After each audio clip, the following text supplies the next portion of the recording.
Vous êtes-vous déjà demandé ce que mangeait une Russe sur la journée? Eh bien, c'est ce que je vais vous faire découvrir.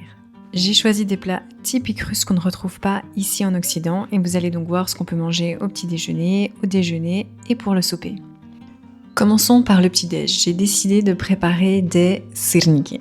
Alors, c'est vraiment quelque chose qu'aucun francophone ne connaît parce que l'ingrédient pour préparer ce petit-déj n'existe tout simplement pas dans les supermarchés français et belges. Et cet ingrédient, c'est du tvorog. Je vous l'écris à l'écran. Mais en réalité, c'est très très facile de le préparer et je vais vous montrer comment on fait ça. Donc, comme vous avez pu le voir, j'ai pris 2 grands pots de yaourt grec et je verse tout leur contenu dans une casserole. Je vais allumer le feu au maximum pour que le yaourt entre en ébullition et dès que ça bout, je laisse bouillir à juste quelques instants, vraiment quelques secondes et ensuite j'éteins le feu. Et je laisse la casserole sur le feu et je laisse reposer. Le but en fait c'est de récupérer le fromage sous une autre forme, c'est-à-dire sous une forme plus granuleuse. Ensuite, une fois que j'ai laissé reposer, je vais prendre une passoire avec de très très petits trous. C'est vraiment important que les trous soient petits car on va venir égoutter le fromage et forcément il ne faut pas qu'il passe à travers la passoire sinon ça perd tout son sens. Et voilà, une fois que j'ai versé l'entièreté de la casserole dans la passoire, je vais laisser poser longtemps, donc au moins 1 à 2 heures. Parce que le but en fait justement c'est que tout le liquide s'écoule et qu'on récupère le fromage qui est au-dessus. Et le fromage justement qui est au-dessus, c'est le tvorog. C'est un fromage très granuleux et très sec. Mais pour autant, je ne vais pas jeter le liquide qui s'est égoutté, car ce liquide c'est ce qu'on appelle le petit lait et on peut l'utiliser de maintes façons. Et vu que je n'aime vraiment pas le gaspillage, je vais le récupérer, je vais le stocker dans le frigo et l'utiliser au fil de la semaine dans mes recettes. Voilà à quoi ressemble le tvorog de plus près. C'est du fromage donc très sec, très granuleux. On pourrait le confondre avec du cottage cheese, mais je vous assure, cela n'a vraiment rien à voir.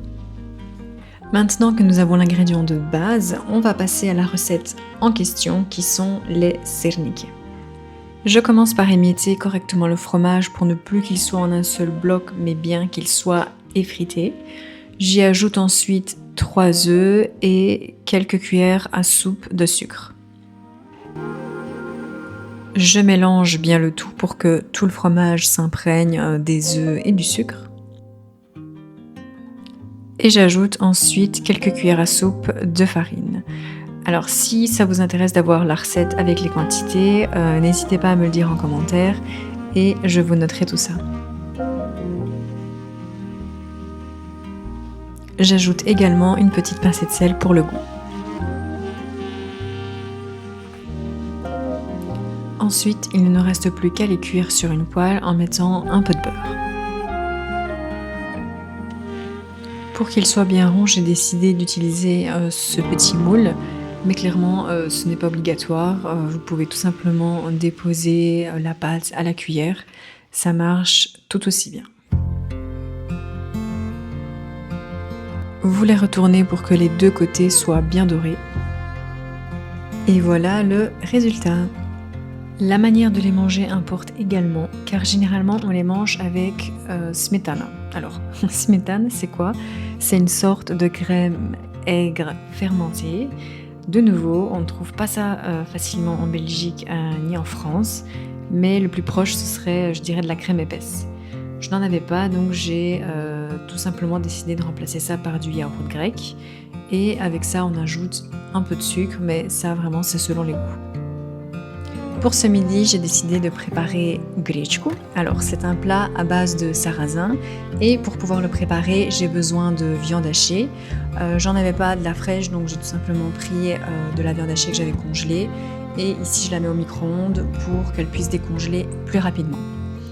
Ensuite, je vais prendre des carottes, des oignons et je vais éplucher tout ça et couper tout ça en petits cubes.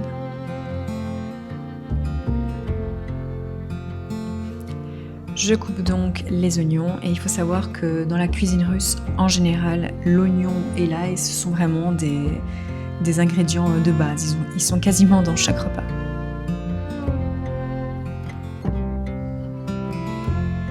Alors, une fois que tout est coupé, je prends la casserole, je la mets sur le feu et je vais laisser cuire un petit peu. J'ajoute ensuite la viande hachée et je m'efforce de l'émietter au maximum parce que ce ne sera pas très agréable d'avoir des gros morceaux. Ensuite, j'ajoute, comme je le disais, une gousse d'ail. Alors la suite des ingrédients est très simple. Il nous faut du sarrasin, un peu de tomates concassées et du concentré de tomates. Donc je commence par verser le concentré de tomates. Ensuite, je verse la sauce tomate ou les tomates concassées, c'est la même chose. Je mélange le tout pour que la sauce tomate soit bien répartie. Et maintenant, je vais tout simplement rajouter du sarrasin directement dans la casserole. Je mélange à nouveau pour que le sarrasin soit bien réparti dans la casserole et je vais ajouter de l'eau bouillante, tout simplement en fait pour que le sarrasin puisse cuire. Et un petit cube de bouillon. Et ensuite, rien de bien compliqué, je laisse la casserole sur le feu et je laisse le sarrasin cuire tout doucement à feu moyen. Pendant que ça cuit, je m'octroie un petit moment pour admirer mes fleurs. Les voici, je les trouve super belles, franchement, les couleurs sont magnifiques. Alors voilà, une fois que c'est cuit, je me sers donc de la préparation de sarrasin, donc grechka, dans mon assiette et j'accompagne ça. Alors ici j'ai mis du yaourt grec, mais de nouveau en fait ça s'accompagne avec smetana. C'est ce que je vous expliquais tantôt. Et c'est super bon. Comme vous l'aurez remarqué, les Russes on aime vraiment bien manger les produits laitiers. Généralement il y en a presque à chaque repas, j'ai l'impression. Pour le souper, j'ai décidé de préparer des mantis et pour cela, je vais chercher ma petite fiche de recette parce qu'il faut préparer de la pâte et je ne connais pas les quantités par cœur. Alors, manti, c'est vraiment une recette typiquement russe. Chaque Russe connaît cette recette. Si quelqu'un vous dit qu'il est russe et qui vous dit qu'il ne connaît pas, qu'il ne sait pas ce que c'est des mantis, eh bien, sachez qu'il n'est pas russe, c'est pas possible. Alors, en fait, vous allez voir, les mantis, c'est des sortes de raviolis, mais honnêtement, ça n'a rien à voir avec des raviolis.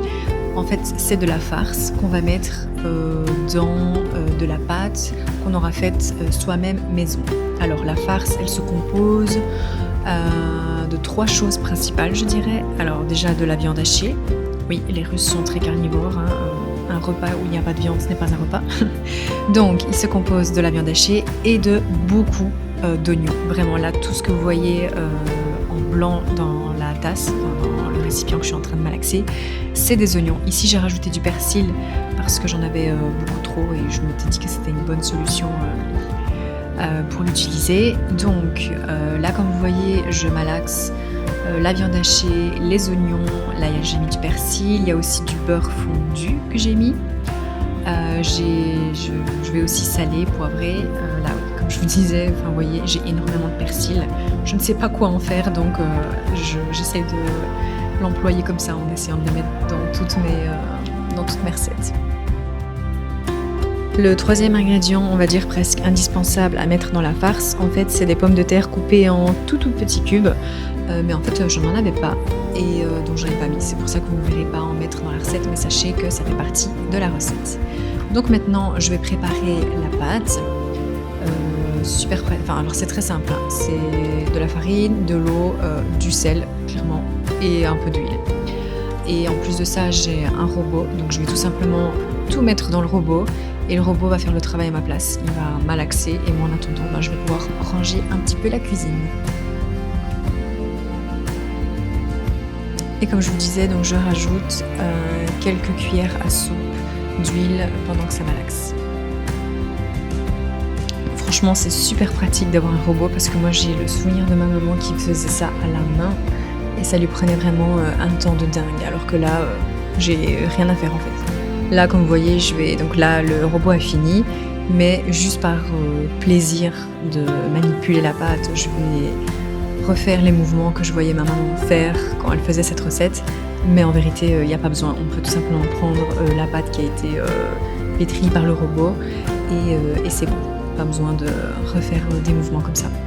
Mais voilà, pour le plaisir.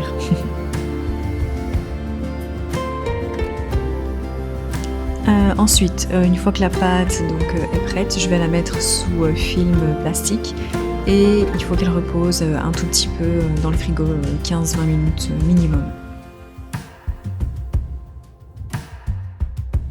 Alors, une fois que la pâte a bien reposé dans le frigo, je la prends, je retire le film plastique, je vais fariner un peu le plan de travail pour pas que la pâte colle. Et ensuite, alors en fait l'idée, donc là je coupe la pâte en plusieurs morceaux. Et en fait l'idée ce serait que je prenne le morceau là comme vous voyez et que je l'étale vraiment au maximum possible. Donc la pâte idéalement doit être super fine. Et une fois qu'elle est vraiment très très fine, en fait l'idée c'est d'aller créer un quadrillage dedans et de directement mettre la farce. Mais moi je trouvais qu'en fait après avoir étalé, elle n'était pas assez étalée. Là les morceaux que je suis en train de prendre, ils étaient encore très épais. Donc ce que je fais c'est que je les reprends, je refais une petite boule comme vous avez vu et j'étale à nouveau en fait, vraiment partie par partie. Mais voilà, sachez qu'on peut aller plus vite si on arrive vraiment à étaler toute l'énorme pâte du premier coup. Donc voilà, je m'attelle au travail et ça donne plus ou moins ceci. Alors chacun fait comme il veut, hein. Comme je disais, vous pouvez plutôt faire en rectangle, en rond, etc. Moi j'ai eu plus facile de faire en rond. Donc maintenant je mets la farce tout simplement à l'intérieur. Alors il ne faut pas en mettre trop peu parce que sinon en fait ça perd un peu son sens, vous n'allez manger que de la pâte. Mais il ne faut pas en mettre trop non plus parce que sinon après vous aurez du mal à refermer le manté, je ne sais pas comment traduire ça en français. Et vous aurez du mal à le refermer, la pâte va se déchirer et finalement en fait ça va pas tenir. Alors sachez qu'il y a une manière traditionnelle de refermer les mantés. Alors c'est plus ou moins ce que je montre ici, mais honnêtement c'est pas trop ça. Là je vous avoue que je me dépêchais, donc le principal c'était de les refermer au plus vite et surtout que ça tienne. Et en vrai c'est ce qui compte. Alors je sors maintenant mon cuiseur vapeur spécial pour les mantés parce que même cet ustensile là que je suis en train de manipuler, ça s'appelle mantavarka et en russe en fait c'est littéralement la traduction de le cuiseur pour des mantés. En vrai c'est tout simplement un cuiseur vapeur avec des petits trous dedans là comme vous pouvez le voir et c'est juste qu'il y a en fait énormément d'étages donc la quantité que peut contenir ces cuiseurs à vapeur est vraiment énorme. Donc comme vous le voyez, je suis en train de mettre tous les mantés dans le cuiseur à vapeur et je ne vous ai pas filmé le moment où je l'ai mis à cuire, mais bon en fait je mets juste de l'eau dans la partie basse du cuiseur à vapeur et je laisse cuire comme ça sur la poêle. Et là c'était le soir, une fois que c'est cuit, je le mets dans un autre plat et je mets tous les mantés au frigo.